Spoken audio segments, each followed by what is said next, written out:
లోకము అనే దానికి యోహాను సువార్త 3వ అధ్యాయం 10వ వచనంలో మాట రాయబడింటది. నేను లోకముని ఎంతో స్తోత్రం ఏమంటాడు అక్కడ, నేను లోకముని ఎంతో ప్రేమించాను. ఎవరు ప్రేమిస్తున్నాడు మరి? లోకం అంటే ఎవరు మరి? మనం. చెప్పండి, మనం. స్తోత్రం. దేశం అంటే మట్టి కాదు, దేశం అంటే మనుషులు. Praise the Lord. దేనికి స్తోత్రం కలుగును గాక. అంటే నేను లోకమును జయించాను అన్న మాటకు అర్థం ఏంటంటే, నేను పోగొట్టుకున్న నిన్ను నేను జయించుకున్నాను.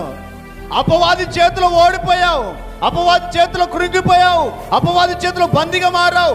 ఈ రోజుని నేను గెలుచుకున్నాను. స్తోత్రం. హల్లెలూయా.